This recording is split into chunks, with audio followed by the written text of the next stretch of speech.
So this is a very important topic. How do you get your child to sleep after a traumatic experience, an event in their lives that wasn't too much fun? Right now with the Sound Asleep Consulting Services, we say hello to Diane Dauphinais.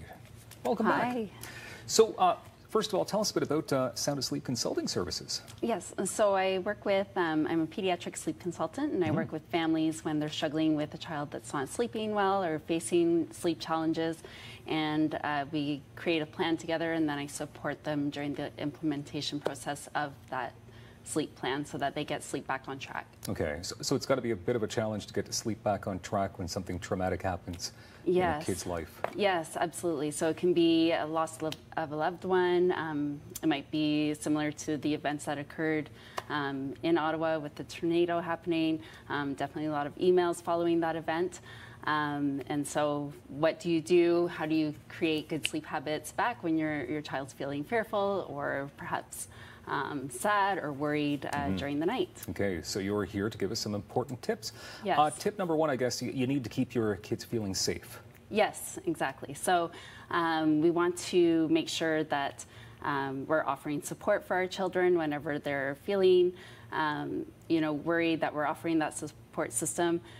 Their feelings and emotions tend to come up at times that we're not expecting it. So it might be in the middle of making dinner, it might be very often happening at bedtime, right? So we really need to take the time to take a few minutes and support them through that process of feeling those emotions. So they might, there's no, letting your child know that there's no feeling too little or too big that they can't express to you. So really getting down to their level, making eye contact and having that active listening there. Also using artwork is a great outlet for children, as well as role-playing with dolls or using puppets. Stuffies that you have available might be a way that a children will express themselves. Okay, so is it important then to not sort of be invasive, meaning let them tell you about their feelings when they're ready to do so? Yes, you can take that approach, which they'll often just ask questions, right?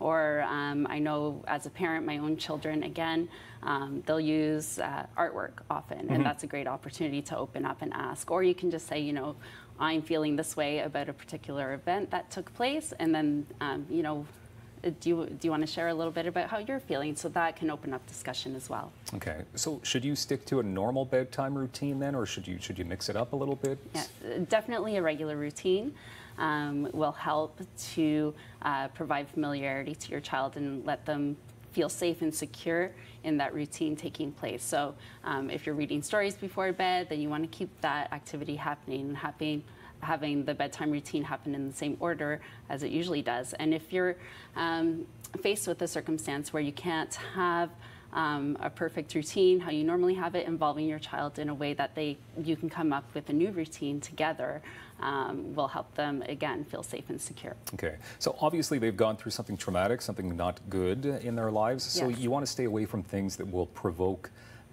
bad feelings, which will cause nightmares. Yes, yes. How do you stay away from that then? We're faced with a lot of social media, of course, YouTube videos, and when we're feeling shock and disbelief, there's sort of that temptation to watch those videos, but we want to limit the exposure that our children see, especially, again, I reflect back on the tornado where we might see roofs blown off houses, right? We're just in shock and watching this, but our children don't need to be exposed to so much to create a lot of worry, create a lot of fear anymore than what they already are feeling inside.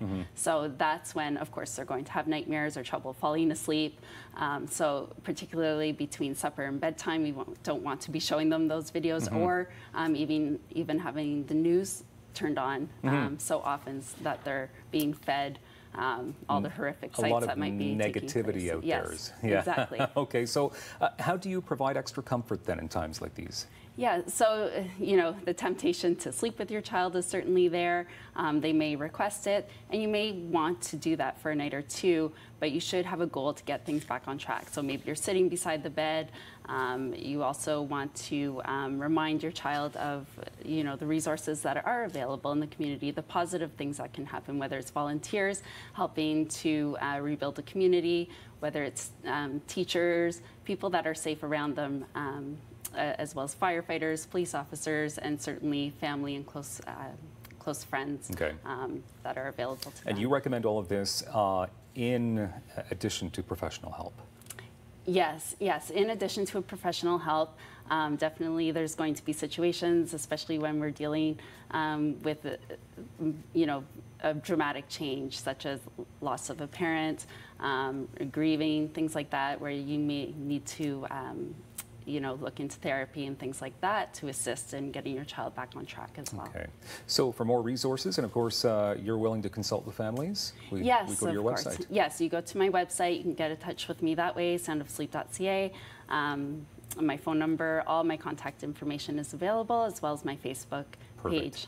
Thank you very much, Diane Dauphinais, Sound Asleep Consulting Services. Thank you very much for having me. Appreciate your expertise. More Daytime coming up on Rogers TV.